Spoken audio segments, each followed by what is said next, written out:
Greets everybody. Hello, EJK here, and we're going to be taking a look at Game 2 between Innovation versus Kira on King Sejong Station. Stay tuned. We'll be right back. Actually, I just need to switch it. I need a hotkey for this, but whatever. Alright, so yesterday we talked about, I went over the new age mech style that we've seen players such as Innovation, Bomber, and Flash use in recent times. And if you want to mech and make it exciting, and you don't want to sit there for an hour like what Avilo does and mine out the entire map, then this is the VOD for you. If not, well, get lost. In this game, we're going to be seeing Innovation going for spoilers mech once again. He does a slight variation to the build. He opens up slightly differently, but the main buildings stay the same. And by that I mean he gets 2 factories. He gets Blue Flame. He gets a starport with a reactor. He gets an armory. He gets a 3rd command center. Then he gets a 3rd factory. That's pretty textbook how this style opens up, and those are the main structures that you want to have to advance into the mid game and have enough units to defend against attacks too. I think, I'm not entirely sure, I didn't watch this with audio, so I didn't know what the problem was, but I think in this game both players were lagging a lot, and that affected Innovation's tank push and his medevac drop.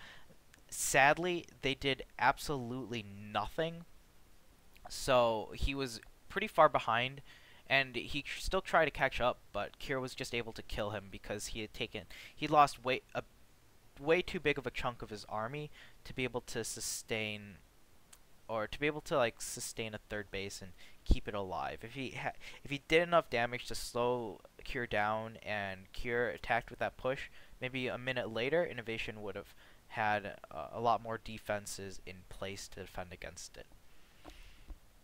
But anyways, we see here, yeah, great transition. But anyways, Innovation he does not, in fact, this might seem like the same build as last time, getting I forget if he gets a Raven or Viking first, but it's not, because we see Innovation, he got his orbital command center at 17 instead of 18, and he's getting a 2nd Marine instead of a Reaper. So this is in fact a different opening. Even though it is gas first, it is a different opening, and I believe it's designed to take advantage of the map, getting this 2 siege tanks. He gets 2 Vikings and a Raven, and he ends up sieging on the high ground over here. And what that does is it allows him to kind of like play to the advantages of like how the map is laid out. So even though he wants to do the same kind of, like, he could have done the same opener as last game as well, but he just wanted to, you know, try to throw Kira off his game by doing something a little bit different, and maybe Kira acts suboptimally and gets a bit behind. Kira, they're going for 14 CC, very, very, very, very greedy. Oh, and we see here the tech lab being built on the factory instead of the barracks this time as well. Just something interesting to point out. And the unreliance of the not reliance on Hellions, and instead opting for the Marines. So this looks like a much more standard opening, a much more old school opening that we're used to seeing out of TvT matchups. Not quite as revolutionary as the last game, I would say. So far, both players, Kira has already taken an economic lead because of how we open, which is not good for Innovation. Innovation needs to do, like, it was very, very important that Innovation did some sort of damage to slow down his economy while catching up and taking his natural, but he wasn't able to do that, and as a result, he was playing he's playing the game from behind right now, just because of how he opened up. And he didn't even get a Banshee, so Kira's only making 1 turret very nonchalantly at his natural. There we go. Okay, now he's making a 2nd turret. But he's not even taking this very seriously. Oh, and I really like okay, he is taking this seriously, but I really like the way how Kira makes these turrets. He makes the first one as his natural, because if you send the Banshee this way, the closest area it'll hit first is the natural, so he builds the turret there first. And then if the Banshee is to go to over here, the next spot he's going to hit is the production buildings, which Kier builds another turret. And then the last area that the Banshee could possibly get to is the main base, and Kier builds a third turret there.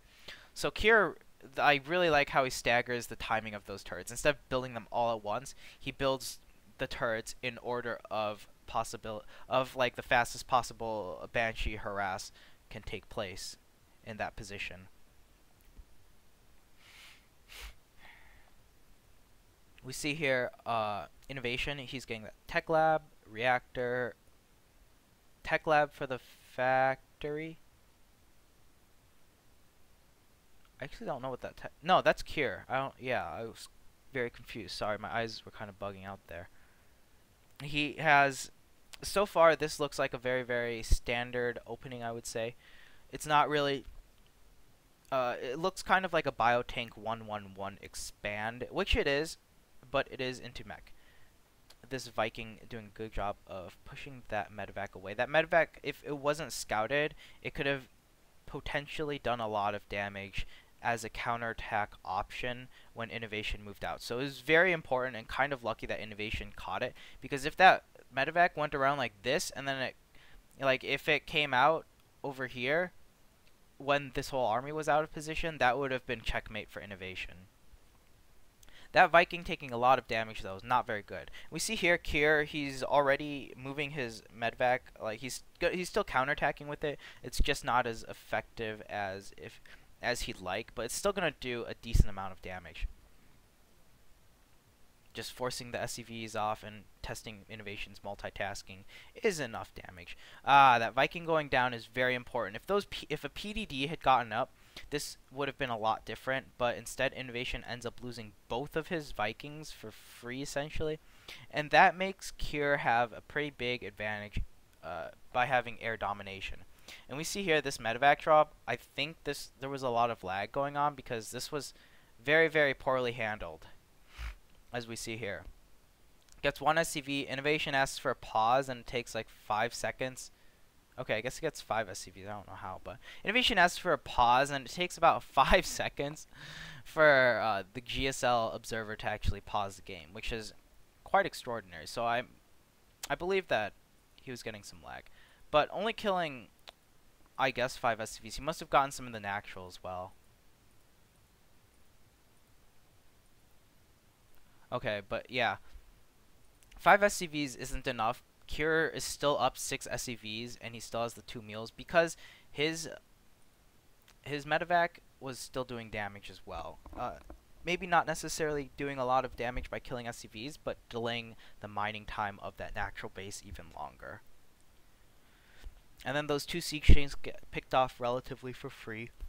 That was a good move by Innovation, running those 4 Hellions into the natural, picking off a couple more SCVs. He needed to do that to kind of deal enough damage. Now a total of 10 SCVs have been killed, which is okay, but Kier already has a 3rd command center up. He went for a fast 3 command center build, so he was able to hold Innovation's Marine tank push very, very easily. And as a result, he's in a very good, like, the supplies aren't really that far off, but Kier is in a very good position. When you do this as a bio player, you float your Vikings over the production buildings and you camp the starport.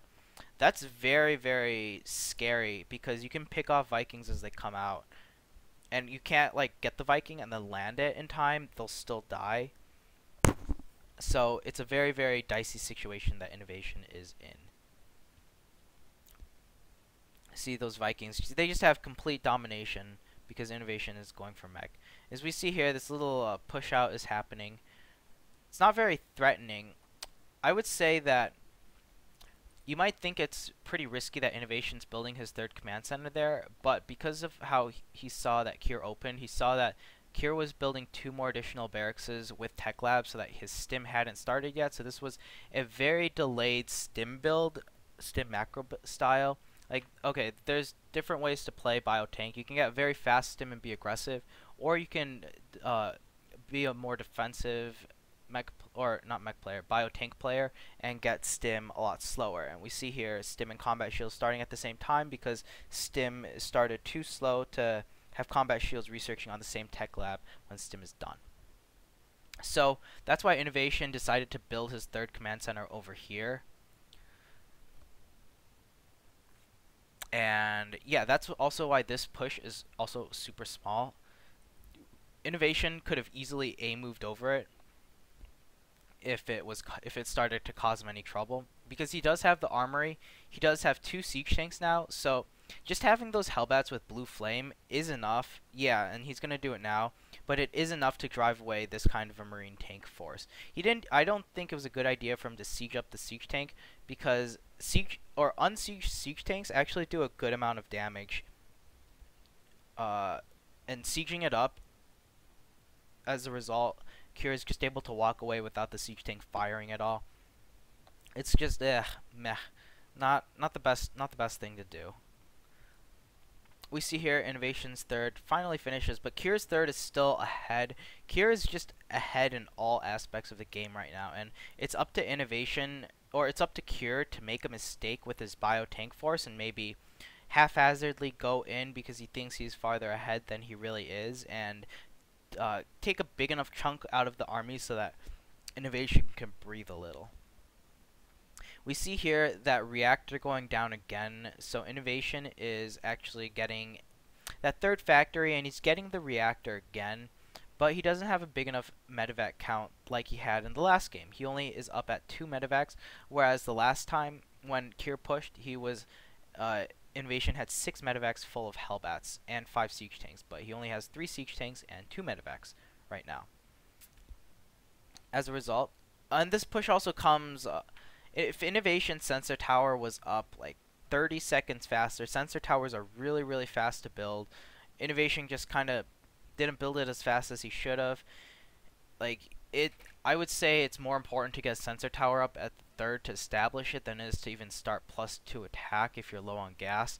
But if he had the sensor tower up, he would have been able to have his tanks in position to stop this, and maybe he wouldn't have lost his third command center here. Like, it's still a tall order.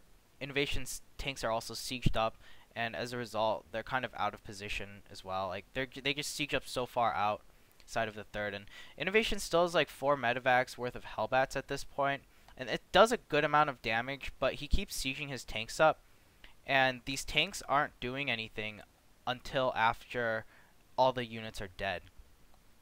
I think it's a bad decision by Innovation to siege up his tanks like that. I think he is definitely over-sieging them, and also having them staggered like that, like I was talking about in the last video, it's not good to have your siege tanks sieged up and staggered like that, because you need to have your siege tanks in position at all time. And when you have like 2 out of your 4 siege tanks not firing, that's a very big chunk of your army that's not doing any damage to the other army. We see here Innovation. He's trying to play catch up, but losing that third command center just means that Kier is able to just end the game here, and like that pause, LOL. Okay, yeah, game's over. But yeah, I'll just sieging the tanks like this. Tanks still do a good amount of damage. Like, what I find most effective is having the tanks unsieged and just targeting the sieged up tanks of the enemy player.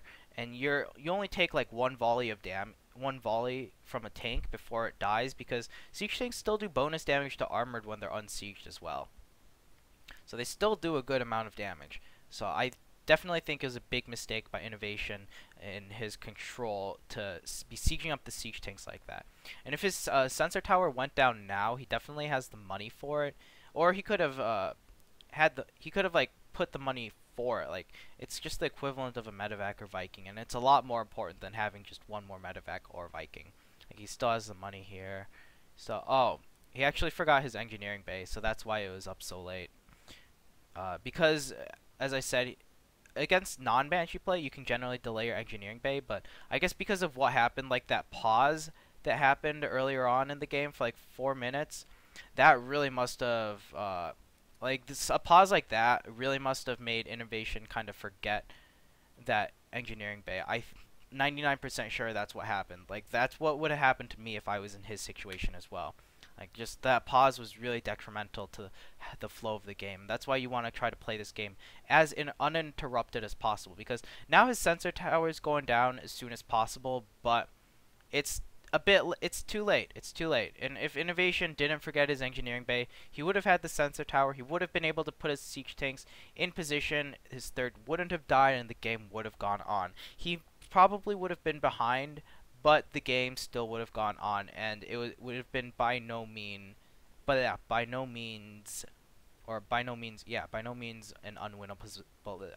unwinnable position as it is now. I'm tripping over my words now. So yeah, that is game 2, and we'll be taking a look at the rest of this series this week. So stay tuned, and see you guys in the next video. Ciao.